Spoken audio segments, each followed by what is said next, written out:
Bienvenidos a Logrema, es un podcast dedicado a explorar las profundidades de la palabra de Dios, donde el Logos eterno se encuentra con el Rema hablado. Cada episodio ofrece enseñanza bíblica reflexiva actual, perspectivas históricas y una aplicación práctica para quienes desean crecer más espiritualmente para la gloria de Dios. Mi nombre es Fernando Ramos, acompáñanos mientras escuchamos, aprendemos y vivimos el Logos que aún habla. Empecemos. Episodio número 2. La paradoja de la encarnación. Las paradojas toman un papel muy importante en la enseñanza actual.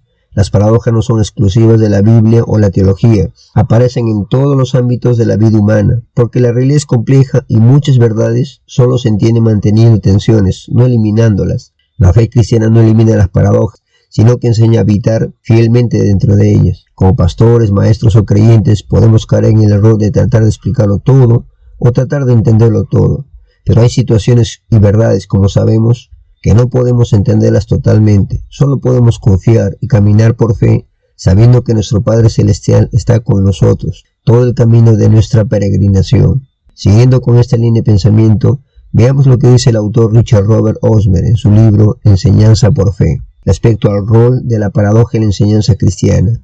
Dice que la fe cristiana solo puede enseñarse fielmente cuando el maestro aprende a trabajar con tensiones que no se resuelven, sino que forman. Sostiene que la paradoja es esencial para una enseñanza teológica fiel y transformadora, porque la fe cristiana trata con realidades que no pueden reducirse a explicaciones simples o puramente racionales. Insiste en que enseñar fe no es transmitir información religiosa, sino formar personas que confían en Dios. Osmer advierte que cuando el maestro intenta explicarlo todo, resolver todas las preguntas, eliminar la ambigüedad, la enseñanza deja de ser cristiana y se vuelve control ideológico. Dice que enseñar fe es diferente a enseñar información.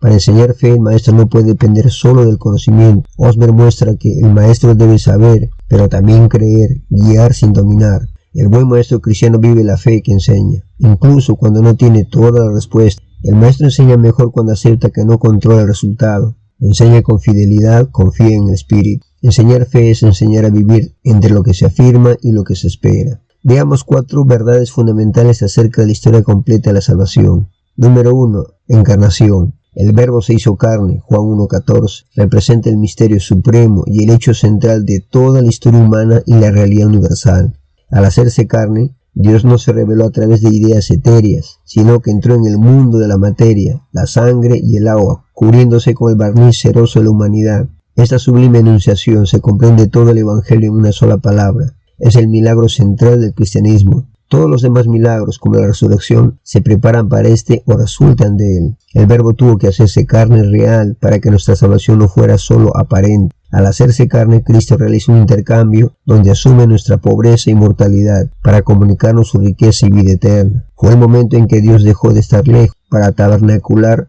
entre nosotros, convirtiéndose en el puente donde la eternidad de Dios habita en el tiempo del hombre. Que el Verbo se hiciera carne es como si el autor de un libro decidiera escribir acerca de sí mismo dentro de la historia, como un personaje más, no para observar desde afuera, sino para vivir las mismas tensiones de la trama, sufrir sus conflictos y desde adentro, transformar el final de la obra en una victoria para todos los demás personajes. El Verbo se haga carne significa que la fe cristiana no es una idea que se piensa, sino una vida que se habita con el cuerpo. Grande es el misterio de la piedad. Dios fue manifestado en carne. 1 Timoteo 3:16. El misterio de la piedad es el corazón de la confesión cristiana y la clave para entender toda la realidad. El misterio mencionado en este verso no es un enigma por resolver, sino el hecho central del mundo, que Dios y el Hijo se hizo hombre sin dejar de ser Dios. Misterio no es una incertidumbre, sino una verdad previamente oculta que ahora ha sido dada a conocer por revelación divina. Cristo penetró en las profundidades de nuestra existencia caída para sanarla desde adentro. Este misterio concluye con Cristo siendo tomado arriba en gloria, lo que representa la esperanza final frente al lamento de la humanidad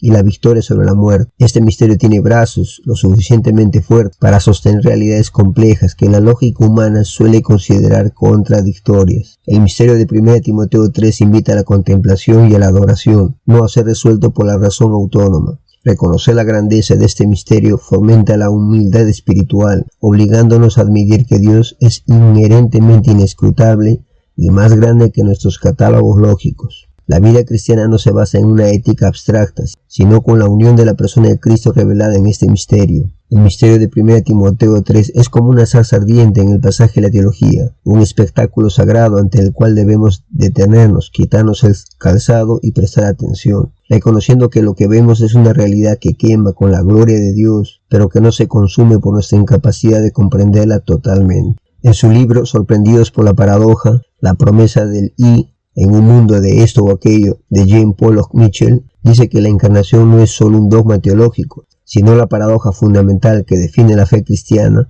al unir realidades que parecen contradictorias. Describe la encarnación como la conjunción de todo lo que pertenece a la deidad y todo lo que pertenece a la humanidad en una sola persona. Utiliza la expresión el gran yo soy y para explicar que Jesús asumió la naturaleza humana como una segunda naturaleza, sin dejar de ser plenamente Dios. Sostiene que la encarnación es la muerte de la abstracción. Dios no se reveló a través de conceptos o ideas puramente espirituales, sino que se hizo materia y cuerpo. Esto dignifica la vida física y nos enseña que la espiritualidad se vive en las condiciones materiales de lo cotidiano, como lavar lechuga o picar zanahorias. La encarnación muestra que Dios no produce muebles en serie, sino que eligió una vida particular. Jesús no fue un humano genérico, nació en una línea familiar específica y en un momento histórico concreto, lo que valida la importancia de nuestras propias historias y cuerpos particulares. Explica que la encarnación fue la respuesta de Dios al conflicto entre su justicia, que exigía la muerte por el pecado, y su amor, que no quería dejar a su creación en la ruina.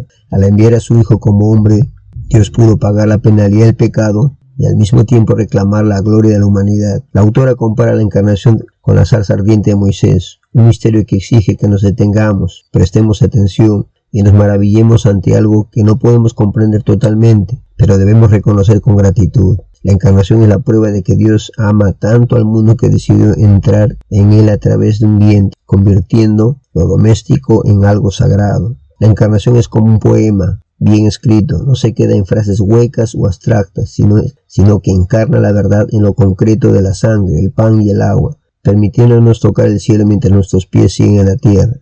A diferencia de las mitologías griegas o romanas, donde los dioses se disfrazaban temporalmente de humanos, en la encarnación Dios se convirtió verdaderamente en hombre, manteniendo sus cicatrices incluso después de la resurrección.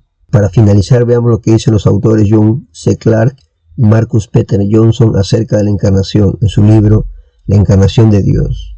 La encarnación no es simplemente un evento histórico o un requisito para la crucifixión, sino el misterio supremo que constituye el centro de la fe cristiana y de toda la realidad. Dicen que la encarnación es la llave que desbloquea el sentido de todas las revelaciones de Dios y saca a la luz el verdadero significado del universo. Argumentan que Cristo sostiene todas las cosas, en Él todas las cosas subsisten, Colosenses 1:17, por lo que cualquier concepto de la realidad que no lo tome en cuenta es una abstracción vacía.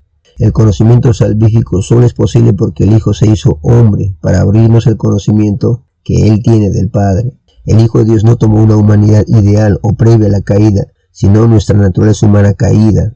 Dicen que nuestra redención comenzó con la encarnación. La encarnación es el fundamento de nuestra unión con Dios. Estar salvado es estar unido a la persona encarnada de Cristo, participando a través de su humanidad en la vida y el amor de la Trinidad. La existencia y el poder de la Iglesia derivan totalmente de lo que Cristo le comunica a través de su humanidad resucitada y glorificada. Los autores argumentan que la encarnación otorga un significado sagrado al cuerpo y al género. La unión entre varón y mujer en el matrimonio es un signo destinado a reflejar la unión entre Cristo y su esposa, la Iglesia, por lo que la sexualidad y el matrimonio deben entenderse bajo una lógica teológica, no solo ética o social. La encarnación es el milagro central del cual dependen todos los demás hechos del Evangelio. Ignorar su centralidad es en efecto desvirtuar el cristianismo y convertirlo en un sistema de conceptos abstractos. Para los autores, la encarnación es como el sol en el sistema solar de la teología.